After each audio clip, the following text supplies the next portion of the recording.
एक लड़का था, वह काफ़ी गरीब था। उसके पास ना तो कुछ खाने को था और ना ही घर रहने को था। वह अपने दोस्त के घर रहा करता था।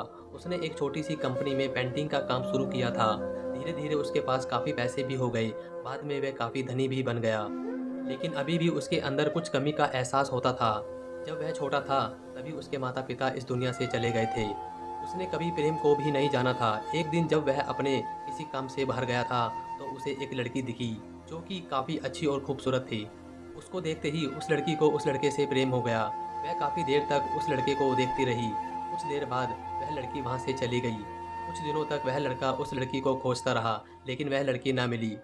लेकिन नियति ने उस लड़की को उस लड़के से मिला ही दिया। वह लड़की उस लड़के के घर पर काम की तलाश में आई थी। लड़के ने लड़की को तुरंत घर के काम के लिए रख लिया।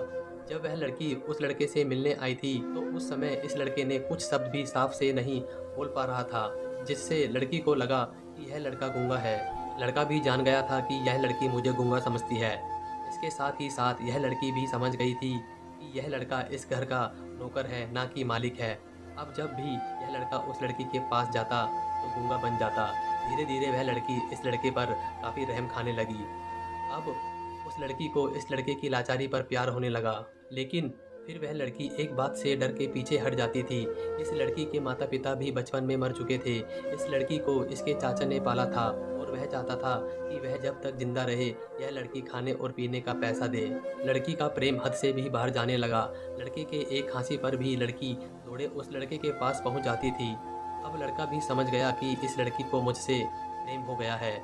लड़का भी बहुत ज़्यादा उस लड़की से प्रेम करता था। उसने पहले लड़की के बारे में सब कुछ पता किया। जब उसे सब पता चल गया, तो वह बहुत रोने लगा, क्योंकि उसने गूंगे होने का झूठ बोला था। अब वह दिनों रात रोने लगा। लड़की अपने सैलरी में से लड़के की इलाज करवाने को कहती थी। एक दिन सुबह ही उस लड़की को पता चला कि वह लड़का हॉस्पिटल में भर्ती है। वह दौड़ते हुए जब हॉस्पिटल पहुंची, तो उसने देखा कि लड़का बेड पर बेहोश पड़ा है। उसके आसपास काफ़ी मशीन लगी हुई थी।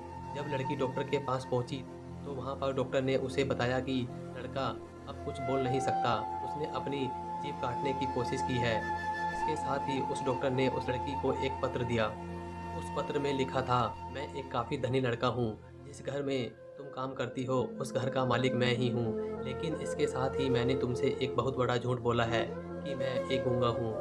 अब इस झूठ का प्रायश्चित करने के लिए मैं ऐसा काम करने जा रहा हूँ। इसके साथ ही तुम मेरे घर से, मेरे मैनेजर से पैसों को लेकर अपने चाचा को दे देना और एक नई ज़िंदगी की शुरुआत करना। अगर हो सके तो मुझे माफ़ कर देना, तुम्हारा दोषी।